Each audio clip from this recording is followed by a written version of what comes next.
This channel does not promote any violent, harmful, or illegal activities. All content provided by this channel is meant for an educational purpose only. যদি এমবিএচ kitchen king কিচেনে থাকি তো আমরা যা ইচ্ছে তৈরি করতে পারি। বেগুনের ভর্তা, আলু কপি, ভিন্ডি মশলা, আরো অনেক কিছু।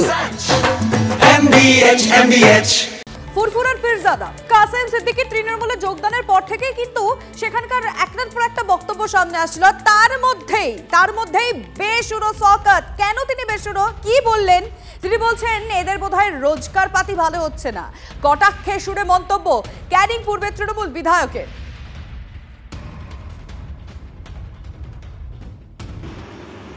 আজকে দেখলেন না, এদের মনে হয় খুব বেশি আর রুজি রোজগার হচ্ছে। কাসেম সিদ্দিকী কখন কি বলে, আমি দিদিকে ধন্যবাদ জানাবো যে কাসেম সিদ্দিকী সবচেয়ে বড় তৃণমূলের সমালোচক ছিল, যে কাসেম সিদ্দিকী সবচেয়ে বেশি মমতা বন্দ্যোপাধ্যায়কে গালাগালি করত, যে কাসেম সিদ্দিকী সবচেয়ে বেশি তৃণমূল কংগ্রেসকে গালাগালি করত, তৃণমূল কংগ্রেসের প্রত্যেকটা নেতা কর্মীকে চোর বলে প্রতিদিন আখ্যা দিত। কিন্তু আজকের তারা দলে দলে তৃণমূল কংগ্রেসে যোগদান করছে। এর একটা দিক থেকে প্রমাণ হয় যে আজকের মমতা বন্দ্যোপাধ্যায়, অভিষেক বন্দ্যোপাধ্যায় যে সরকার বা যে তৃণমূল কংগ্রেসের পার্টিটা চালাচ্ছে, সঠিক রাস্তায় মমতা বন্দ্যোপাধ্যায় হাঁটছে বলে আজকের এরা দলে দলে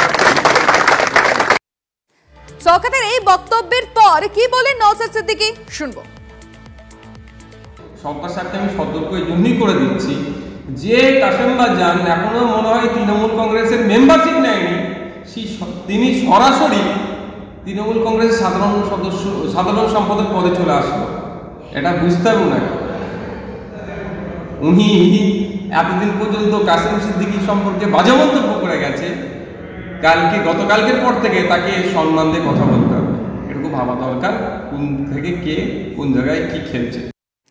দেখুন, এই দল বদলের পর ফুরফুরার অবস্থা কি, হাওয়া কোন দিকে বইছে সেদিকে আমরা গতকাল থেকে নজর রেখেছিলাম। কিন্তু যে দলে গেলেন কাসেম, সেই দলে মানে তৃণমূলের অন্দরে এখন কি অবস্থা? দলের মধ্যেই ভিন্ন সুর, এক একজনের এক একটা মতামত সামনে আসছে। আর এইবার ভিন্ন সুর কার গলায় আমরা শুনতে পেলাম? আমরা শুনতে পেয়েছি যে হুমায়ুন কবির তিনি বলছেন উনি সবসময় তৃণমূল সরকারকে গালিগালাজ করতেন, তাকে কেন দলে নেওয়া হলো জানি না। সুর চড়িয়ে মন্তব্য ভরতপুরের তৃণমূল বিধায়ক হুমায়ুন কবিরের। পীরজাদা কাসেম সিদ্দিকীকে তৃণমূল কংগ্রেসে অন্তর্ভুক্ত করতে হলো, আপনারা কি তাহলে যথেষ্ট নন?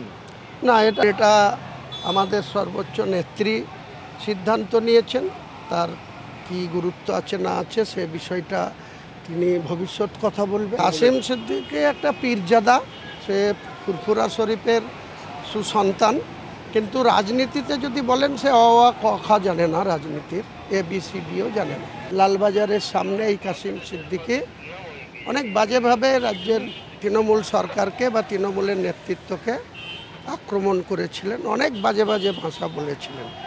সেই সব ভাষা বলার পরেও তার গ্রহণযোগ্যতা বা তাকে নিয়ে কি পরিকল্পনা আছে এটা ভবিষ্যৎ কথা বলবে যে সেটা ঠিক ছিল না ভুল ছিল।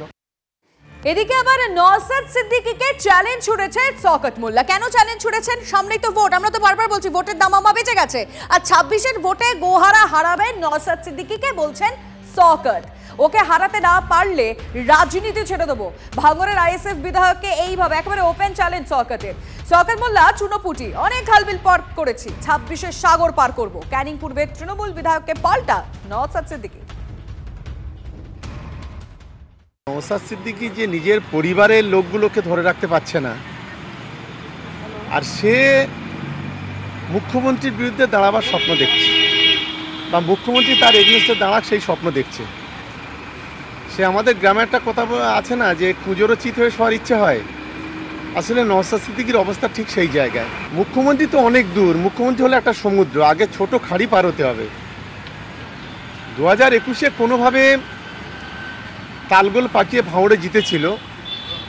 2026-এ গোহারা হারবে নওশাদ সিদ্দিকী ভাঙড় থেকে, এটা আমি আজকের অন ক্যামেরা চ্যালেঞ্জ করে আজকে বলে যাচ্ছি। ভাঙড়ের মানুষ ওকে গোহারা হারাবে।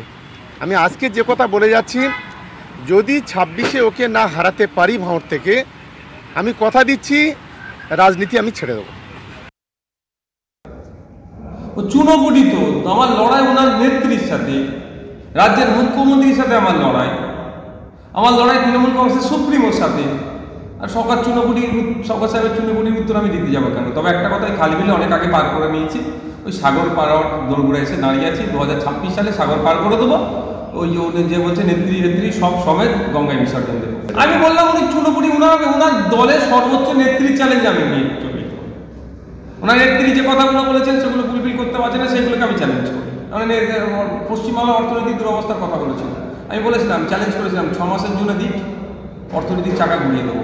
আমি চ্যালেঞ্জ তোমরা নেত্রীর সাথে আমার। বাহ, এবার হয়েছে স্বাদ। হ্যাঁ, অপূর্ব স্বাদ। এমডিএচ এর চাঙ্কি চাট মশলা, জীবনে আসল স্বাদ জাগলো। আসল মশলা, এমডিএচ।